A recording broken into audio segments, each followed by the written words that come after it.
beloved, Boss Mike, Cervera.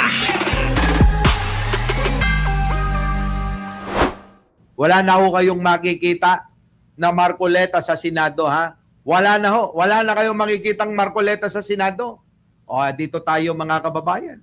Puntahan natin ito, ha? Puntahan natin to. Naku, mga kababayan, yung sinasabi ko sa inyo na walang pagkakaiba si Marcoleta, ha?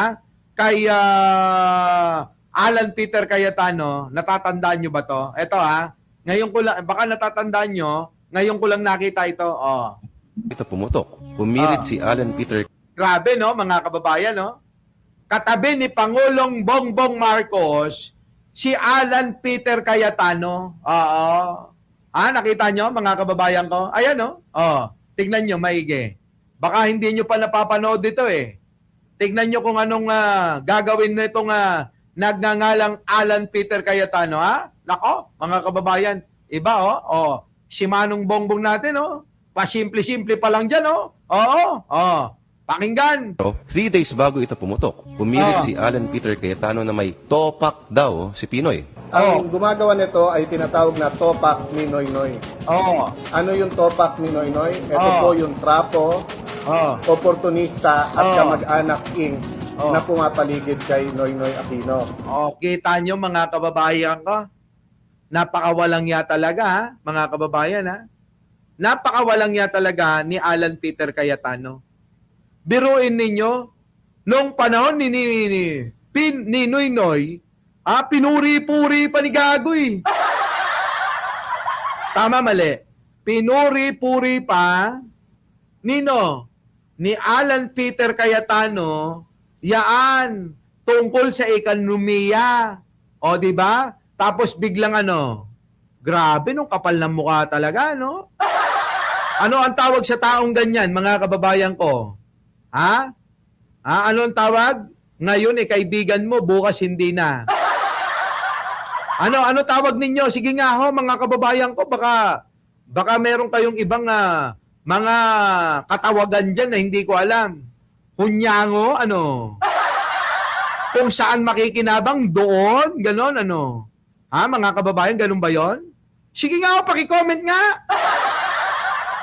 Parang lahat po ng sinabi niya ay sa kanya tumama eh. Di ba? Sa kanya tumama. 3 days bago ito pumutok, pumilit si Alan Peter Cayetano na may topak daw si Pinoy. Ang gumagawa nito ay tinatawag na topak ni Noy Noy. Ano yung topak ni Noy Noy? Ito po yung trapo, oportunista at kamag-anak Inc. na pumapaligid kay Noy Noy Aquino. Kita nyo, no? Grabe, no? Binanatan niya si Pinoy. Pero natandaan nyo, di ba? Panay ang sip-sip niya kay Pinoy noon. Anong ugali iyan? Tignan nyo, tignan nyo. Hindi lang ho tayo ang nakakapansin. Hindi lang ho tayo nakakapansin ng may kasamaan talaga ng ugali. Etong kapatid ni Direk Lino Cayetano. Senado, first time to na may... Ito tignan nyo Pakinggan nyo naman ito. Banat! Tito Sen, sa tagal nyo sa Senado, first time to na may ayaw umalis sa pagka-Senate President. Unang beses ito na talagang ang tindi ng kapit sa pwesto. Kita nyo, di ba? Sinasabihan ng ganyan si Cayetano, si Alan Peter Cayetano. Kauna-unahan daw po, mga kababayan, ang alin? Ito pong ginawa niya na kapit tuko. Ayaw niyang umalis sa kanyang pwesto bilang Senate President. Kapal ng mukha talaga ni Cayetano. Ganyan ho. Kaya tignan ninyo mga kababayan. Anong ginagawa? Live ng live. Nagsusumbong sa tao. Bakla, di ba? Puta, lalaki ka kamo. Bakit hindi mo harapin yan? Harapin mo yung mga constituent mo, harapin mo yung mga senador, ipaliwanag mo sa mga nasasakupan mo, ipaliwanag mo sa kapwa mo senador. Hindi yung nandoon ka lang, naka-live ka lang. Putang ina! Tao pa mo Grabe, di ba? Tanggalin na natin yan. Dito tayo ngayon. Pakinggan naman natin siya. Ito na, Ala Marcoleta. Ala Marcoleta. po, pangarap Ayan na mga kababayan. Yung mga salitaan na ganyan, gaya-gaya na kay Pangulo. Pangarap ko po para hindi ka mabalikan. Huwag kang gaya-gaya. Ginagaya mo na si Pangulo kasi nadidigra ka na ba? Nadidigra, ano ba yon sa Tagalog? Nadidigra? Nadala ka na ba? Nadala na ito. Oo. Di ba? Sige, pakinggan natin ha. Gaya-gaya na eh. pangarap ko at dasal ko para sa atin lahat. Sana po, maging Katoliko, maging born again. Naniniwala kayo dito sa demonyo to eh. Yung mga ganyan mga kababayan, wala hong mahal kundi sarili nila. Huwag kayong maniwala na mahal kayo netong putang ina. Hindi kayo mahal neto. Maniwala kayo. Ang mahal niya lang sarili niya. Kaya nga pati kapatid niya, tinalo-talo niya. Nakuha niyo?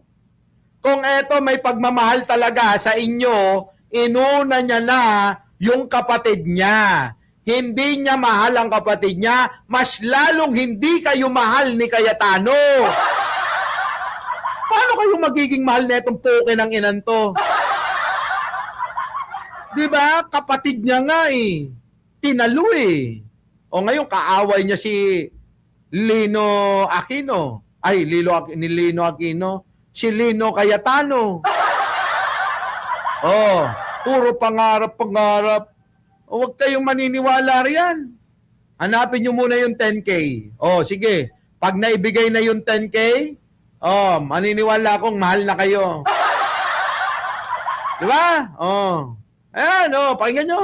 Pangarap ko at dasal ko para sa atin lahat.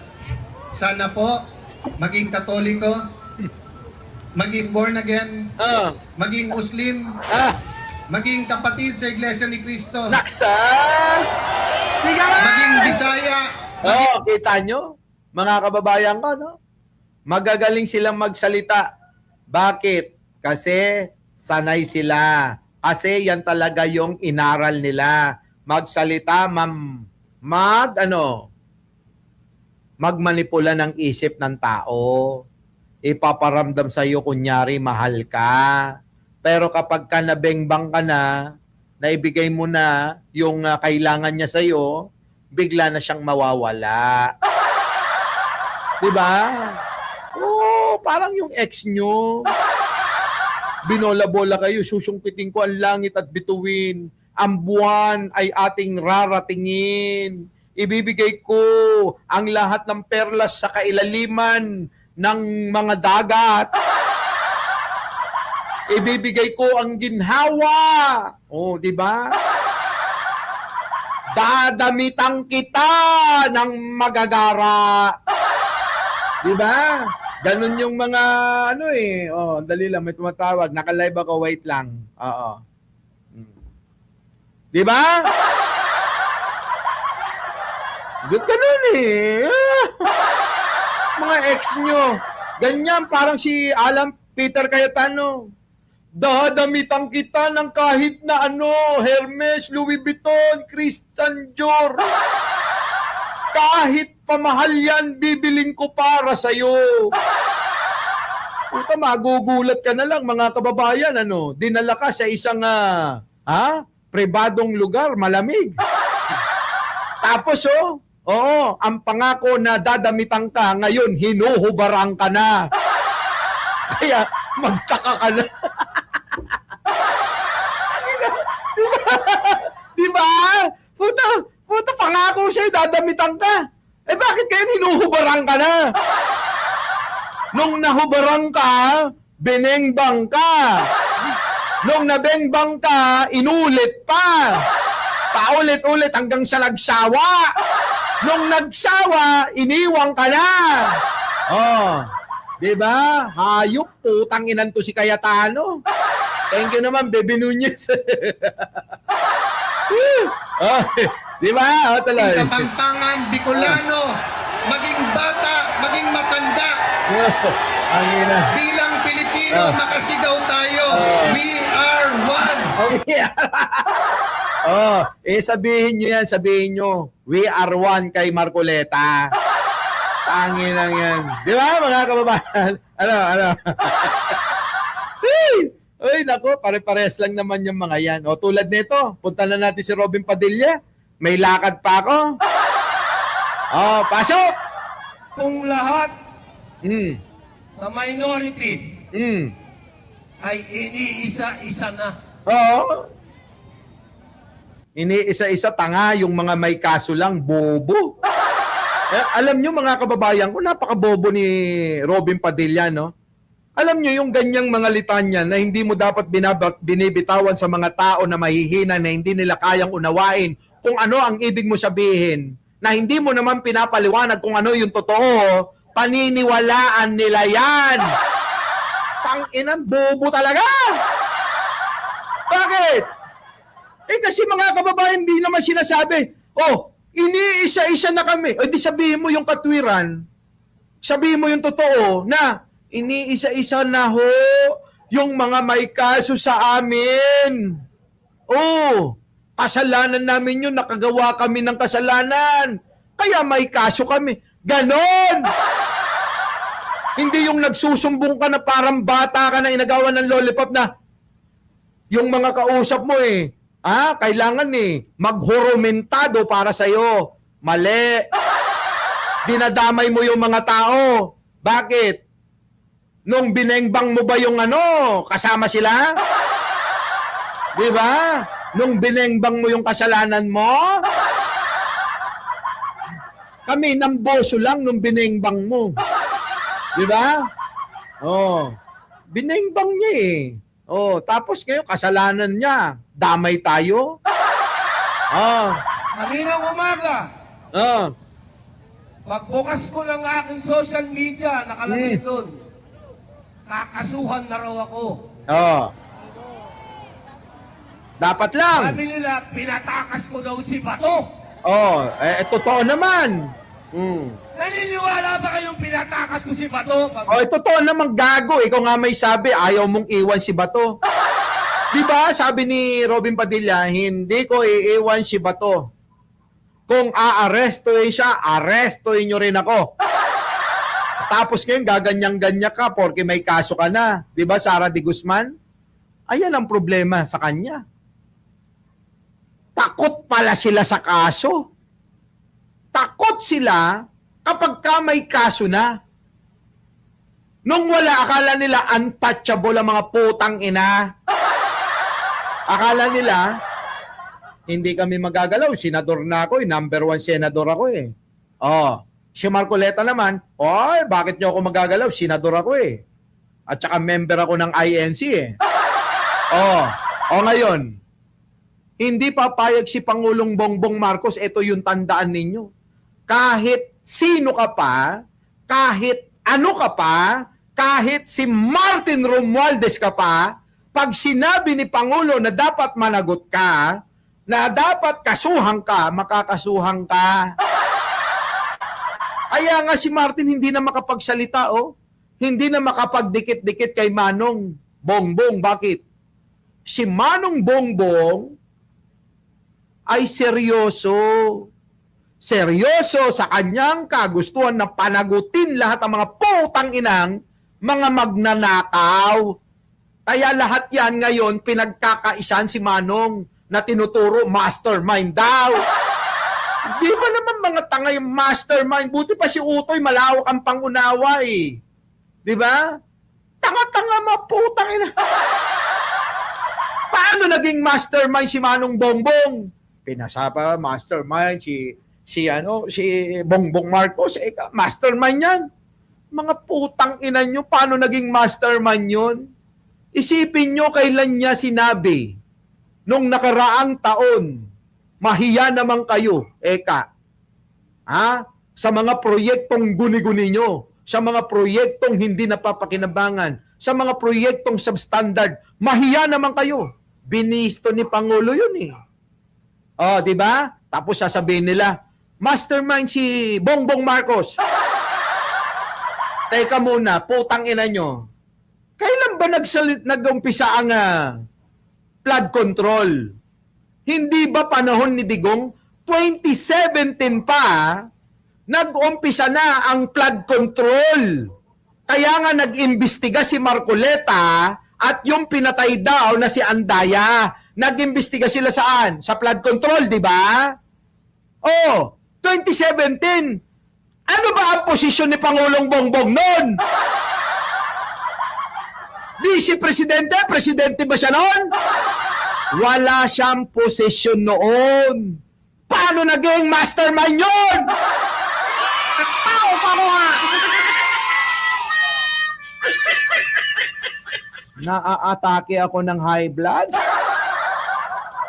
Hindi, totoo. Biruin ninyo mga kababayan ko, sasabihin nilang mastermind.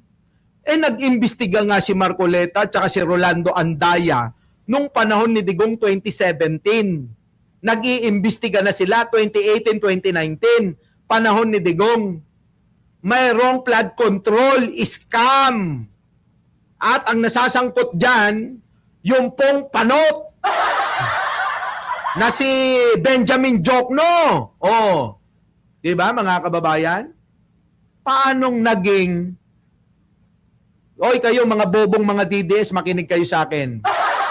I-connecta nyo nga sa akin. Oh, sabihin nyo sa akin na bakit nyo tinatawag na mastermind si Pangulong Bongbong kung nung panahon ni Digong ang flood control ay kinakarati na nila noon. Bakit tatangan nyo? Ang mastermind, siya yung nag-isip, siya yung nag-umpisa, siya yung lahat. Ulitin natin, kailan ba naging presidente ang Pangulo? 2022, burat nyo. Oh, kaya mga kababayan, pagka hindi nyo inunawa, ito hong mga pinapaliwanag, binabalita ng mga putang ina, sigurado mga kababayan, kayo ay malilito't maliligaw. Oo, ililigaw kayo nila Marcoleta. Ililigaw kayo nila Robin Padilla. Ililigaw kayo ni Alan Peter Cayetano. Oh. Dangan tayo, nakakaunawa kahit kapiranggot. Nakakaunawa tayo. Bakit? Oh, naunawaan natin kung ano totoo eh. Diba? Ang hindi marunong lumingon sa nakaraan, kailanman hindi makakarating sa bagong ex niya.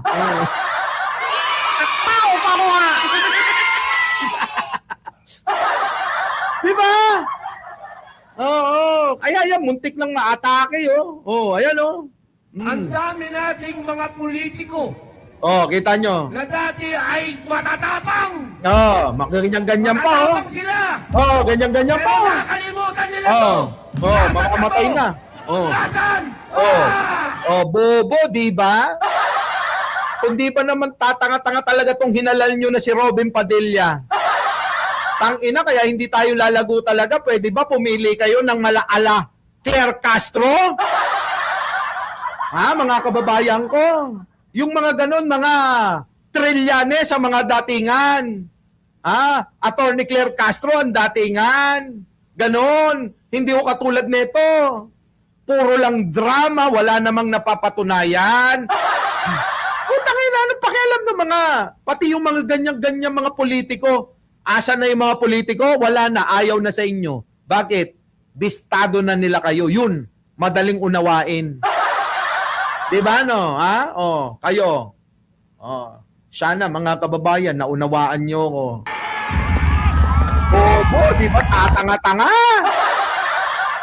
Basta talaga mga kababayan kayo kapag ka hindi kayo nag-isip ng matindi mga kababayan, oo, liligawin kayo.